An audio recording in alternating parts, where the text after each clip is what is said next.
Buenas noches, hermanos, amigos que nos visiten. Vamos a orar y así ponemos este tiempo en las manos de nuestro Dios. Padre, ciertamente esperamos por ti. Esperamos, Señor, tu venida. Esperamos aquel momento en el cual tú redimas esa creación de la maldición del pecado. Que tú redimas nuestros cuerpos, Señor, de este pecado que nos asedia. Y que podamos, Señor, de una vez y por todas, mirarte cara a cara y adorar delante de tu presencia. Que podamos, Señor, verdaderamente haber peleado la buena batalla, Señor, y haber sido recompensado por ti al estar contigo en tu presencia. Gracias te damos, Señor, por este tiempo que nos permite tener en tu iglesia, en tu casa, donde podemos, Señor, mientras esperamos ser instruidos, Señor, para saber y entender cómo podemos trabajar y cómo podemos edificar y cómo podemos llevar a cabo la obra que tú has puesto por delante mientras esperamos por tu venida. Ayúdanos, Señor, a poder entenderla, que tu Santo Espíritu nos dé entendimiento y sea derramado sobre nosotros. Y en especial, Señor, te pido por mí, para que en esa noche sea tus palabras, tus pensamientos, sea tu Espíritu que vaya delante de nosotros y que sea tu nombre, Señor, el cual sea exaltado y glorificado en nuestros labios, pero también en nuestras vidas. Te damos las gracias infinitas y ponemos todo esto delante de ti en humillación, en el nombre de Jesús. Amén y amén. Pueden sentarse, hermanos.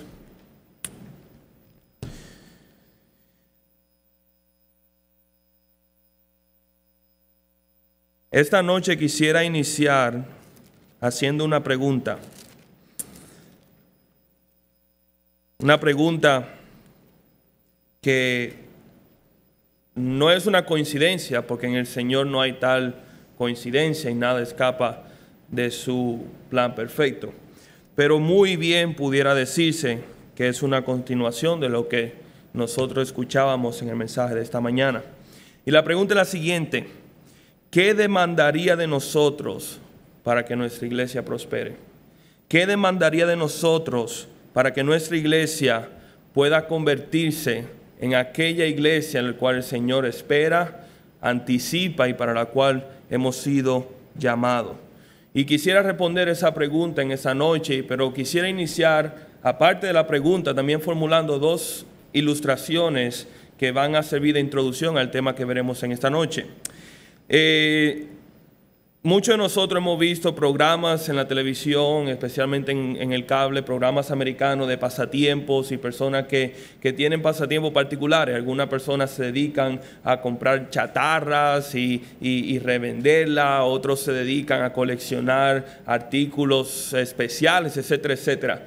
Pero siempre me ha llamado la atención un pasatiempo que, debido a nuestras condiciones que vimos aquí, lo veo poco probable que alguien lo practique aquí, pero es el pasatiempo de reconstruir automóviles o carros de clásicos o carros de lujo. Y en ocasiones hemos visto estos programas donde hay personas que encuentran un vehículo en pobres condiciones, deteriorado, pero que saben el potencial, saben la historia de ese modelo, saben la característica que este vehículo tuvo en un pasado glorioso, y se dan a la tarea de reconstruir este carro casi desde cero. O sea, compran piezas, trabajan, le dedican horas y horas a esa reconstrucción de ese vehículo, y al final de cuentas vemos este vehículo que ha sido restaurado y vemos el propósito en verdad, y vemos lo que aquella persona tenía en mente cuando decidió invertir tanto tiempo y tanto dinero en la reconstrucción de ese vehículo. Y tomando eso en cuenta, ahora le comparto una anécdota. En una ocasión, hace algunos años atrás, una persona que era conocida mío, y esa persona había tenido una goma se le había pinchado cerca de aquí de nuestra casa, y por cuestiones de la vida nos fijamos, la persona estaba cerca de nuestra casa, así que nosotros descendimos, tratamos de dar la asistencia para cambiar la goma. Era una chica, era una mujer aquella persona, y la respuesta era que no era necesario, ya que su marido venía de camino para entonces asistirla y tomarse y encargarse, lo cual yo dije, bueno, es lo lógico que el esposo venga y ayude a su esposa en este tipo de incidente. Lo que me llamó la atención fue que cuando llegó el esposo, él llegó fue con un mecánico, y el mecánico fue entonces quien cambió la rueda, la goma del vehículo. Y yo recuerdo haber estado sentado ahí. Yo era...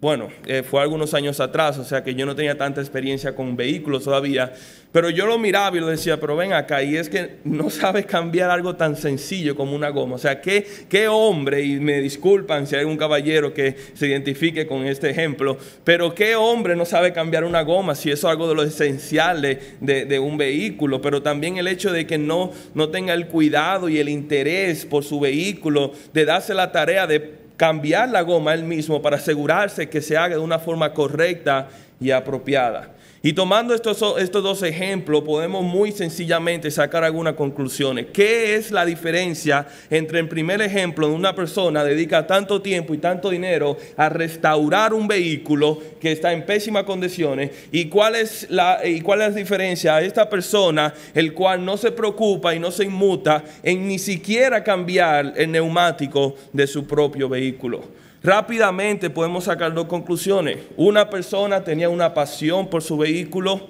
la cual la otra persona no la tiene, y la otra persona tenía un amor, pero un amor sacrificial, el cual le obligaba y lo motivaba a ensuciarse.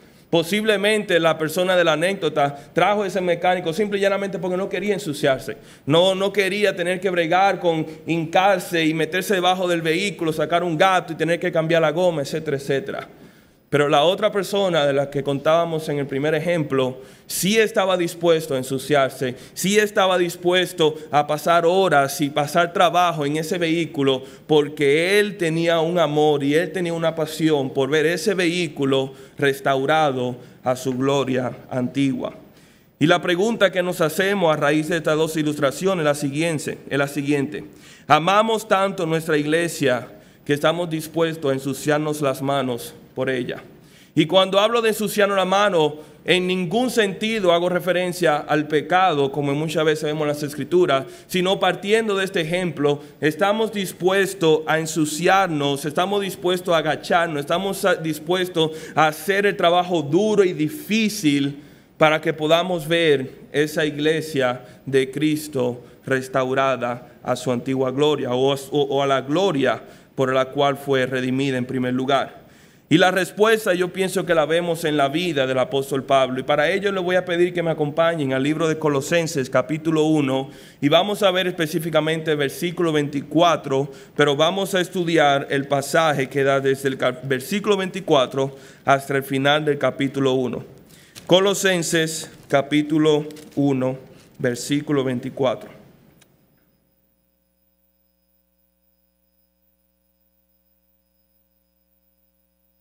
Si alguien necesita una Biblia, puede levantar sus manos.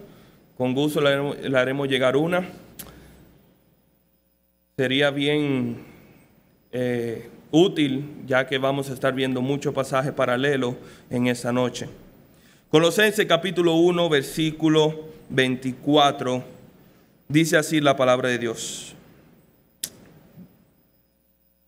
Ahora me gozo en lo que padezco por vosotros, y cumplo en mi carne lo que falta de las aflicciones de Cristo por su cuerpo, que es la iglesia, de la cual fui hecho ministro según la administración de Dios, que me fue dada para con vosotros, para que anuncie cumplidamente la palabra de Dios, el misterio que había estado oculto desde los siglos y edades, pero que ahora se ha sido manifestado a sus santos, a quienes Dios quiso dar a conocer las riquezas de la gloria de este misterio entre los gentiles, que es Cristo en vosotros, la esperanza de gloria, a quien anunciamos, amonestamos a todo hombre y enseñamos a todo hombre en toda sabiduría, a fin de presentar perfecto en Cristo Jesús a todo hombre, para lo cual también trabajo, luchando según la potencia de Él, la cual actúa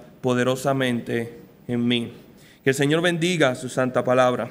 El título del mensaje de esta noche es La edificación de la iglesia de Cristo, la edificación de la iglesia de Cristo. Y antes de entrar en materia y desarrollar ese tema, es importante que veamos el contexto de lo que está sucediendo en este pasaje y de lo que está sucediendo en la iglesia de Colosas. La iglesia de Colosas, como ustedes saben, no fue fundada por el apóstol Pablo, sino que fue fundada por Epafras. Epafras, quien era discípulo, o mejor dicho, se había convertido por el ministerio de Pablo en Éfesos, había salido y había fundado esta iglesia en Colosas. La característica de esta iglesia, que era una iglesia mestiza, donde estaba bien compuesta de tanto gentiles como judíos. Varios años después de esta iglesia haber sido fundada, la herejía había infiltrado en la iglesia al punto tal de que Epafras viajó hasta Roma para presentar esto delante de Pablo y buscar la ayuda de Pablo contra esta herejía. ¿Y cuál era la herejía que se había infiltrado? Como es muy común de ver en el Nuevo Testamento, vemos que una de ellas era la enseñanza de los judaizantes, de aquellos judíos que habían profesado fe en Cristo Jesús, pero que proclamaban y decían que era necesario también observar todas las leyes judías y todas las tradiciones y los rituales y las ceremonias, etcétera, etcétera, como vemos en el Antiguo Testamento. Pero también había una temprana manifestación de gnosticismo, y esto era basado a la influencia gentil que había de la zona. Debido al judaizante o el judaísmo había infiltrado debido a los hermanos o a la influencia judía, pero también a la presencia gentil había una amenaza que era estas tempranas manifestaciones del gnosticismo. Y no vamos a entrar en detalle en qué significa o qué predica el gnosticismo en esencia, pero vale la pena solamente mencionar que el gnosticismo señala, número uno, que todo lo espiritual es bueno y todo lo carnal es malo. En otro sentido, nuestro cuerpo es malo en su totalidad, y cualquier pecado que nosotros hagamos en nuestro cuerpo es simplemente una causa de nuestra maldad. Por ende, no debemos ni siquiera preocuparnos en tratar de corregirlo. También enseña que Jesucristo no fue encarnado en carne y hueso, como dice las Escrituras, sino que fue simplemente una manifestación de Dios, algo que nosotros vemos que algunas religiones en nuestro día también han tomado prestado del gnosticismo. Pero y aquí donde Pablo hace hincapié, una de las enseñanzas del gnosticismo era el hecho de que había un conocimiento secreto que estaba por encima de las Escrituras y que era necesario para la salvación y para la santificación. En otra palabra, ellos decían que había otro conocimiento secreto, oculto, que no se podía obtener por medio de las Escrituras o por el estudio de la palabra, y el cual era necesario para la santificación y para la salvación de la persona. Algo que nosotros vemos rotundamente que niega y se opone a las enseñanzas que vemos en las Escrituras.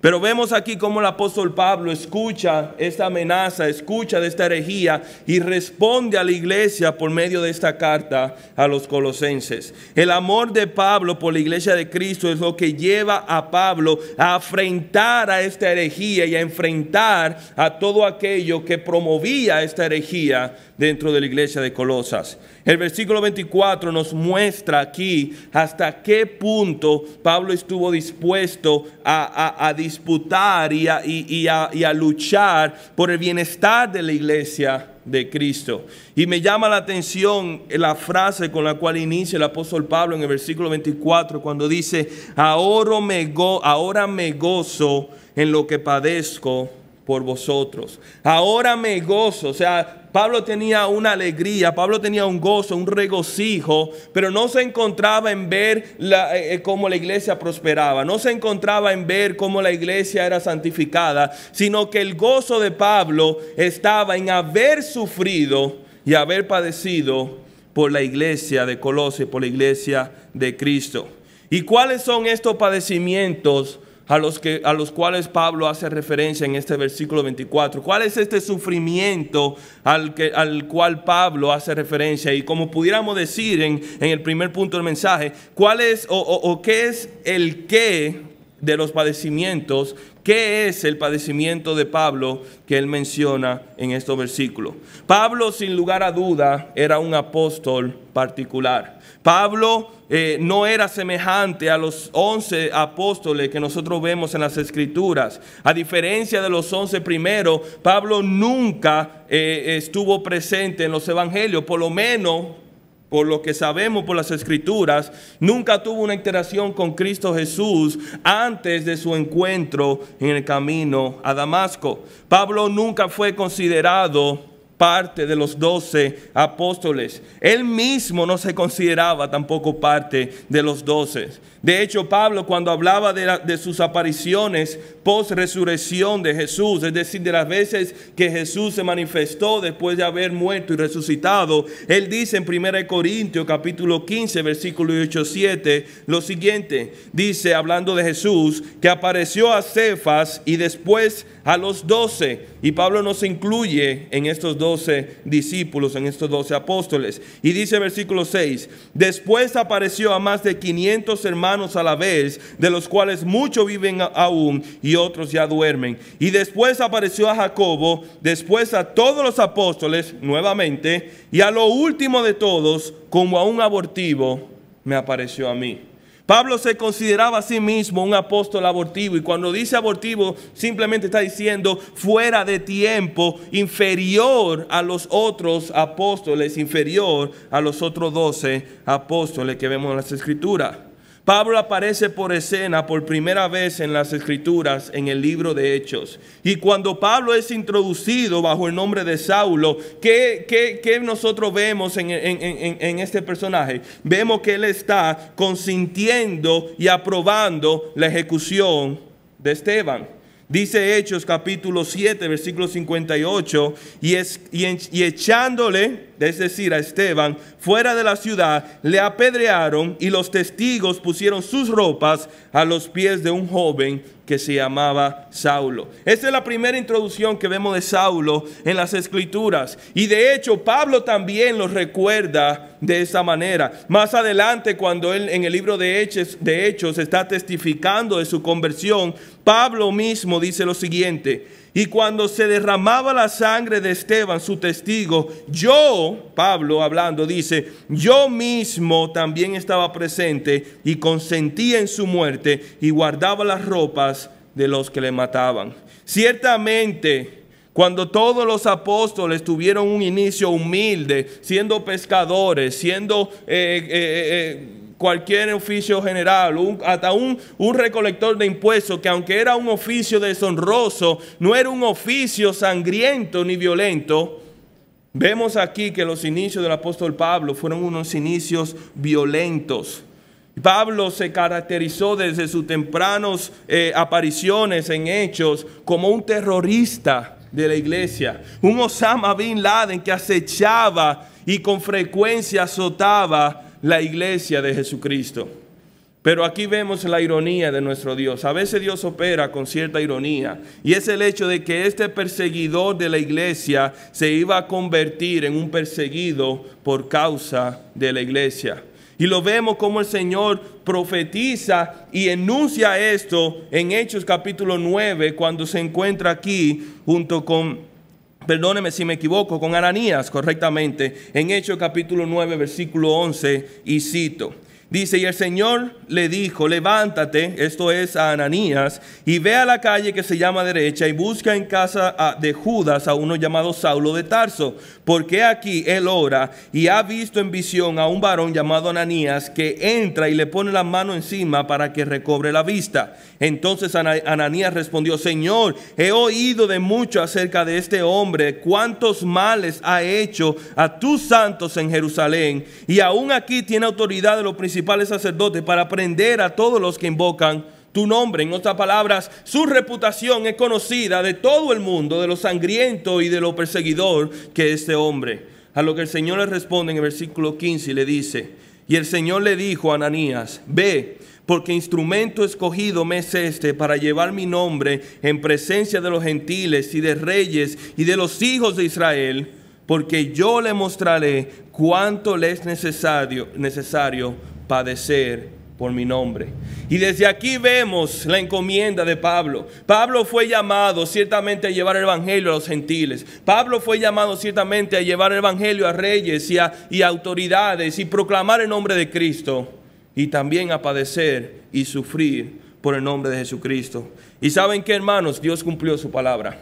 Dios cumplió su palabra en la vida de Pablo, y Pablo no fue ajeno, no fue extraño a los padecimientos durante toda su vida. Muchas veces nosotros resaltamos la grandeza del ministerio de Pablo y la influencia de Pablo en la evangelización de los gentiles, pero no hacemos tanto hincapié en el costo que esto tuvo para Pablo y su vida. Y quisiera invitarles que me acompañen de un pronto a 2 de Corintios capítulo 11, versículo 23, donde Pablo aquí enumera algunas de sus aflicciones por las cuales él tuvo que padecer por el nombre de Cristo y por la iglesia de Cristo.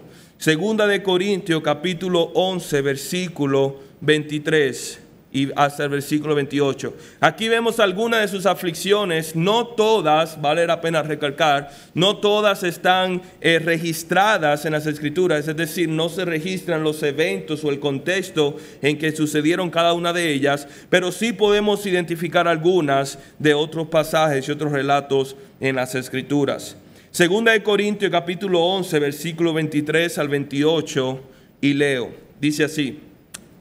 Hablando el apóstol Pablo, dice en versículo 23, ¿son ministros de Cristo? Como si estuviera loco hablo, yo más, en trabajos más abundantes, en azotes sin número, en cárceles más, en peligros de muerte muchas veces. Pablo aquí está defendiendo su apostolado y las evidencias de que él era un apóstol genuino del Señor y que él había sido llamado y encomendado por el Señor, es el hecho de lo que él había padecido por el nombre de Cristo. Y sigue diciendo en el versículo 24, de los judíos 5 veces he recibido azotes, 40 azotes menos 1. Esta era la mayor cantidad de azotes que un judío estaba permitido a dar a una persona. En la ley de Deuteronomio capítulo 25, versículo 1 a 3, la ley le pide, o mejor dicho, establece que una persona no podía ser azotada más de 40 veces. Y los judíos en su legalismo y en su afán de ser religioso,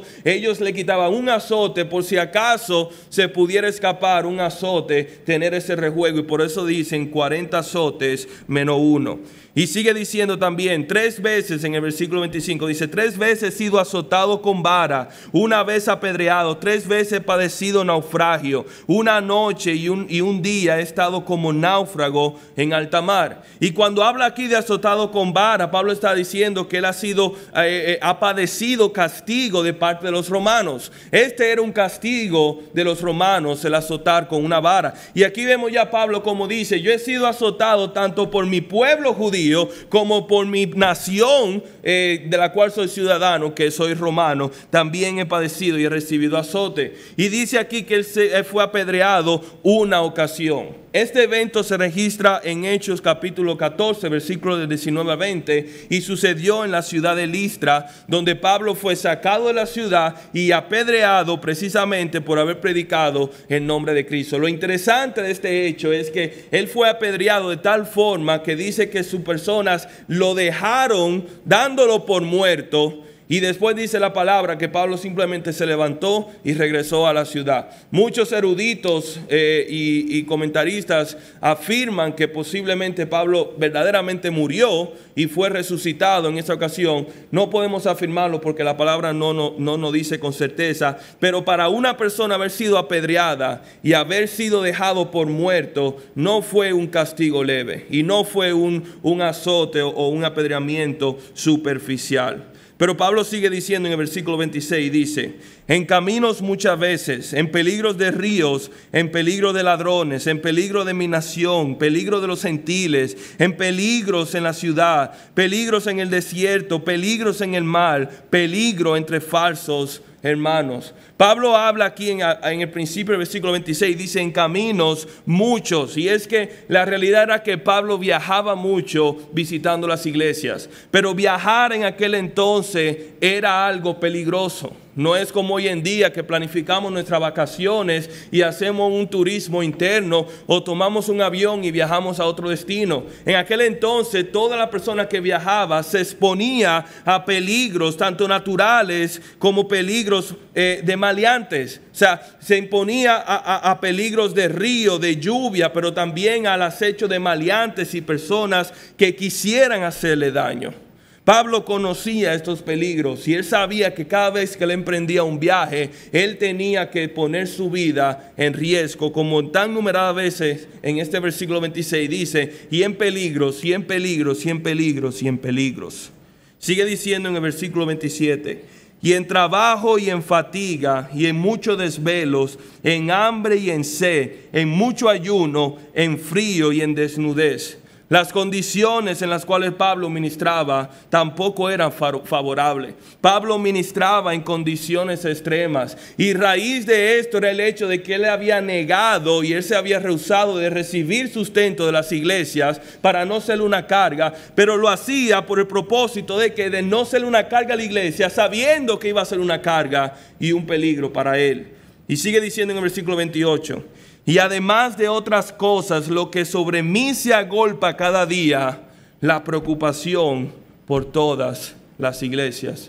Y esa palabra, este versículo resalta sobre toda la lista que Pablo acaba de mencionar. Más grande que todos sus sufrimientos externos, más grande que todos sus padecimientos corporales, estaba la constante preocupación y la constante carga del bienestar de las iglesias. Pablo se preocupaba más por el bienestar de las iglesias que por su propio bienestar de su cuerpo.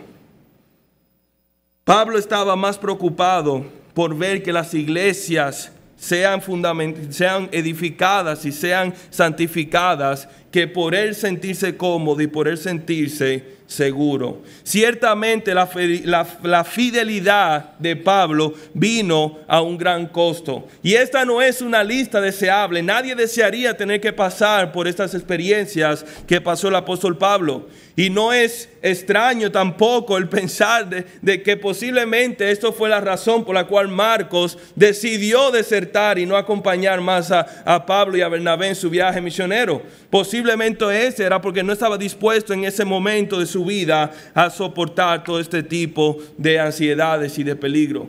Pablo pudiera haber sido catalogado como un apóstol temerario. Pudiera haber sido catalogado como un apóstol descuidado, pero Pablo no veía la grandeza del peligro porque para él esto era una necesidad.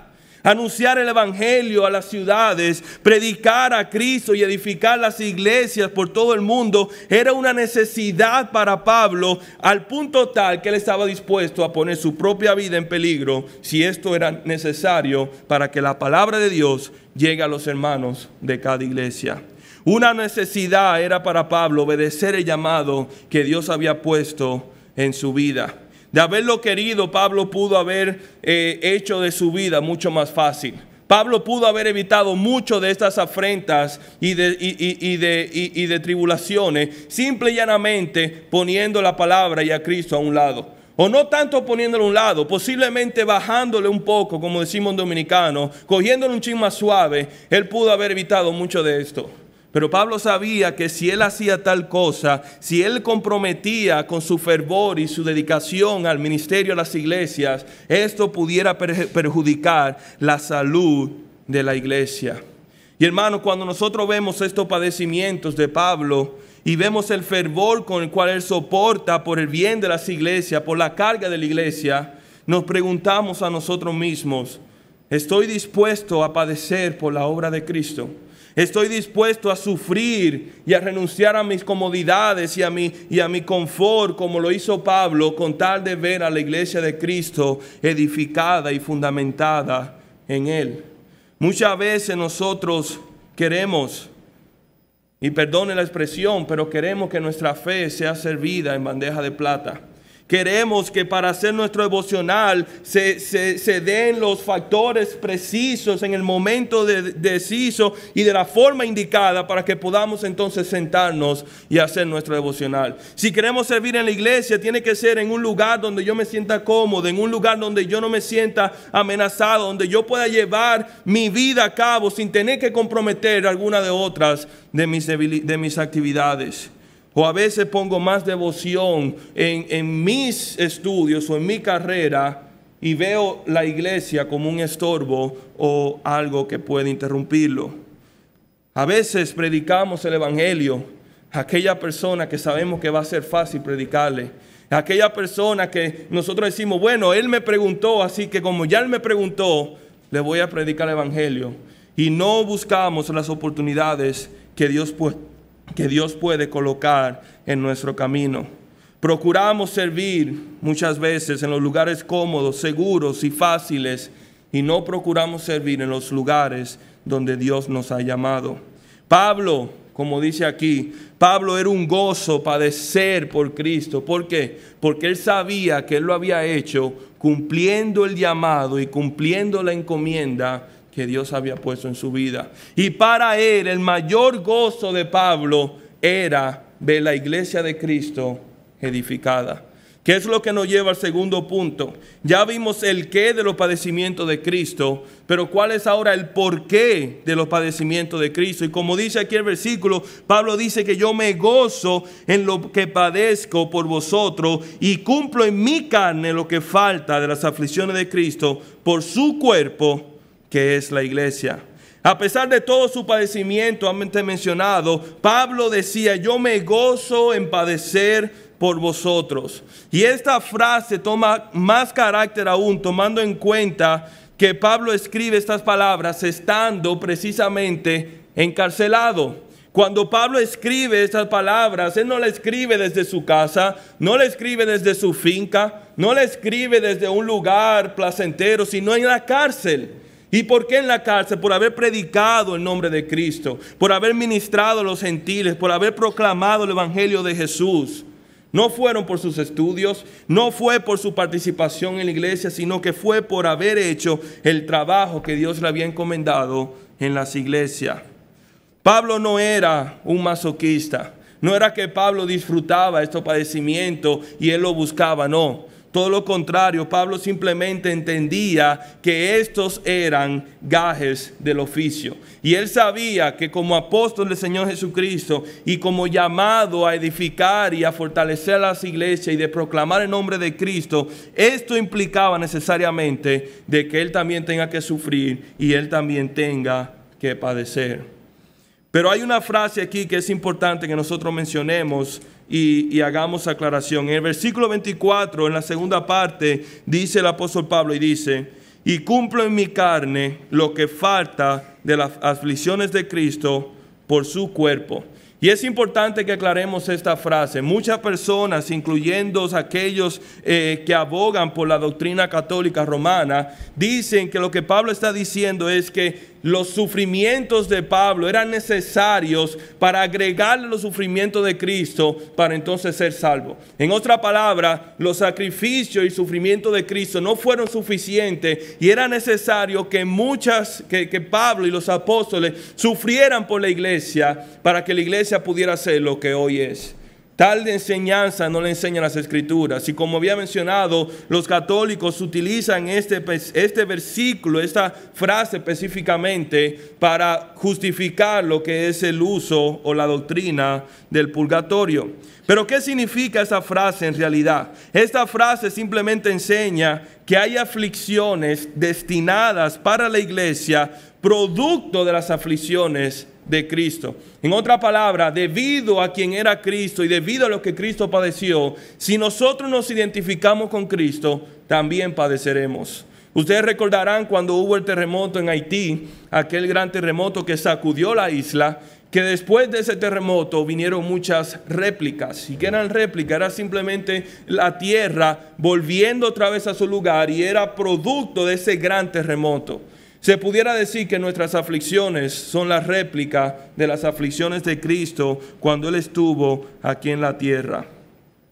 Pero ¿cuál era el motivo de los padecimientos de Pablo? Como dice aquí, los motivos o el motivo de estos padecimientos era la iglesia de Cristo.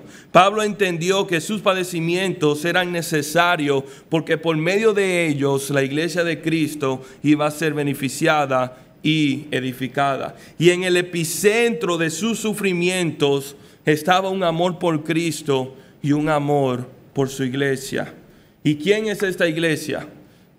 Los creyentes, los santos que han sido redimidos. Cuando Pablo habla de la iglesia, no tiene en mente un edificio, no tiene en mente un concilio o una denominación, y tampoco tiene en mente una institución, sino que Pablo tiene en mente un grupo de personas que han sido salvadas por la sangre de Cristo, un grupo de creyentes que han sido redimidos porque han confesado sus pecados en Cristo Jesús y por ende han recibido el perdón de su pecado y han sido bautizados en el Espíritu Santo y por ende han sido agregados al cuerpo de Cristo, que es la iglesia. No es un edificio, no es una denominación, no es ni siquiera una institución.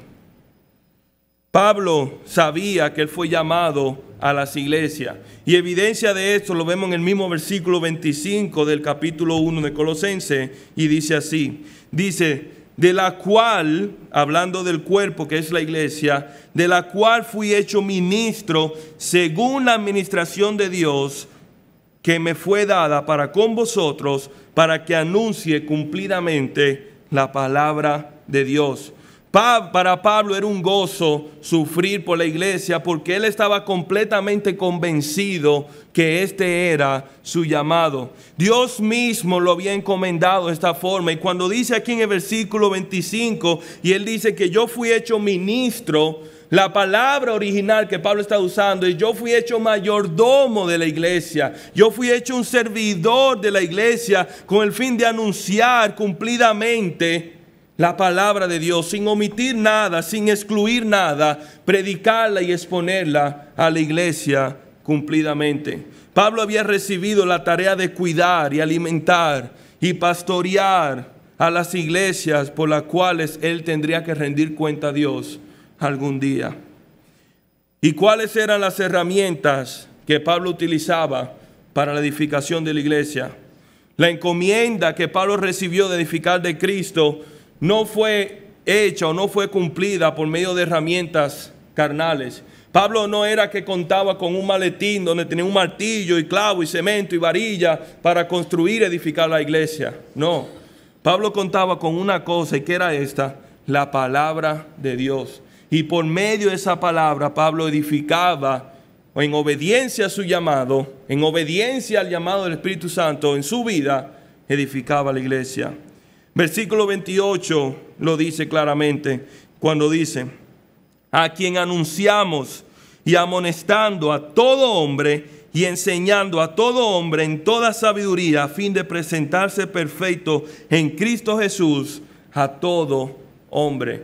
Noten cuántas veces la palabra todo aparece en ese solo versículo. 4 veces para ser exacta. Pablo está diciendo que su deber, su llamado era enseñar toda la palabra de Dios, toda la sabiduría, no solamente los pasajes favoritos, no solamente los pasajes fáciles, no solamente aquellos que puedan ser bien recibidos por su audiencia, sino predicar toda la palabra de Dios a todo hombre. Eso incluye a hombres grandes y pequeños, incluye a hombres y a mujeres, a judíos y gentiles, a ricos y a pobres, a aquellos que eran fáciles de amar como aquellos que eran difíciles de amar, a los maduros en la fe como los inmaduros y débiles en la fe, a los que eran creyentes como los que no eran creyentes, a los familiares como amigos, como enemigos por igual. Pablo tenía un compromiso de predicar toda la palabra de Dios a todo hombre con el fin de presentarlos perfectos delante de Cristo.